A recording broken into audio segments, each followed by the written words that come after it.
നമ്മുടെ കുഞ്ഞുങ്ങൾ ഉറങ്ങുന്ന സമയത്ത് രാത്രി 11 മണി 11 മിനിറ്റ് അലാം സെറ്റ് ചെയ്യുക.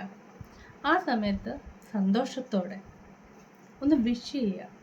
സ്വയം തന്നെ നിങ്ങൾക്ക് എന്താണ് ഏറ്റവും കൂടുതൽ നടക്കേണ്ട ഒരു ആഗ്രഹം, അത് നടന്നതായിട്ട് സ്വപ്നം കാണുക. നടക്കുന്നത് വിഷ്വലൈസ് ചെയ്തുകൊണ്ട് നിങ്ങൾ നിങ്ങളുടേതായ രീതിയിൽ വിശ്വാസികളാണെന്നെങ്കിൽ ഒന്ന് മൗനമായിട്ട് ഒന്ന് പ്രാർത്ഥിച്ച് നോക്കുക. ഇത് എല്ലാ ദിവസവും രാത്രിയിൽ 11 മണി 11 മിനിറ്റിന് ചെയ്യുക. ഇതേപോലെ തന്നെ സ്കൂളില്ലാത്ത ദിവസം സ്കൂളിൽ നിങ്ങൾക്ക് സാധിക്കുമെങ്കിൽ മാത്രം ബ്രേക്ക് ടൈം കിട്ടുമെങ്കിൽ 11 മണി 11 മിനിറ്റ് നിങ്ങൾ ഇതേ വിഷ് നിങ്ങൾ ആഗ്രഹിക്കുക.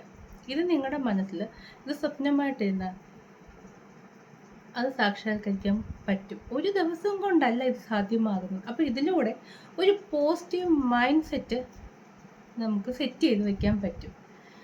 ഇത് സയൻറ്റിഫിക്കലി പ്രൂവ് ചെയ്തിട്ടില്ല ഈ മാലാഖ നമ്പറിൻ്റെ കാര്യമെങ്കിൽ നമ്മളൊരു പോസിറ്റീവായിട്ട് നല്ലത് വരുന്നു എന്ന് ചിന്തിക്കുന്നത് നല്ലതാണെന്ന് ഞാൻ വിശ്വസിക്കുന്നതുകൊണ്ട് എൻ്റെ കൊച്ചു കൂട്ടുകാർക്ക് ഇതിനെക്കുറിച്ച് ഞാൻ പറഞ്ഞു.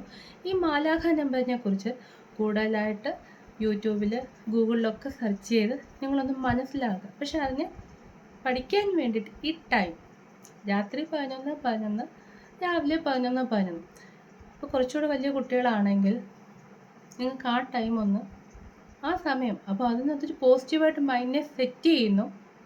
നമുക്ക് ഏറ്റവും ആഗ്രഹം തോന്നുന്നൊരു കാര്യം, ഇപ്പോൾ ഫ്ലൈറ്റിൽ കയറണമെന്നാണെങ്കിൽ ഇതൊക്കെ സാധിക്കാത്ത കുട്ടികൾക്ക്, ഒരിക്കൽ പോലും നടന്നിട്ടില്ലാത്ത കുട്ടികളാണെങ്കിൽ സാധാരണക്കാർക്ക് അങ്ങനെയുള്ള ആഗ്രഹങ്ങൾ നടക്കുന്നതായിട്ട് നമ്മൾ ആരോടും പറയണ്ട, മൗനമായിട്ട് യൂണിവേഴ്സിനോട് പ്രാർത്ഥിക്കുക. അത് നടന്നുകൊള്ളും. നമുക്കൊന്ന് പ്രാക്ടീസ് ചെയ്യുന്നു. നടന്നില്ലെങ്കിൽ വിഷമിക്കരുത്. കാരണം ഒരു പോസിറ്റീവ് നടക്കാത്ത ഒരു കാര്യവുമില്ല. നമ്മൾ വിചാരിച്ചാൽ എന്തും സാധിക്കും. നമ്മളെ കൊണ്ട് സാധിക്കാൻ പറ്റാത്തതായിട്ടൊന്നുമില്ല. പോസിറ്റീവ് തോട്ടും പോസിറ്റീവ് പേരൻറ്റിങ്ങിൻ്റെ ഭാഗമായിട്ട് ഏതൊക്കെ രീതിയിൽ പോസിറ്റീവായിട്ട് നമ്മുടെ മനസ്സിനെ കൊണ്ടുപോകാൻ പറ്റുന്ന എല്ലാ വഴികളും എവിടെ നിന്നൊക്കെ എനിക്ക് കിട്ടുന്നോ അതെൻ്റെ കൊച്ചു കൂട്ടുകാർക്ക് ഞാനത് ഷെയർ ചെയ്യും.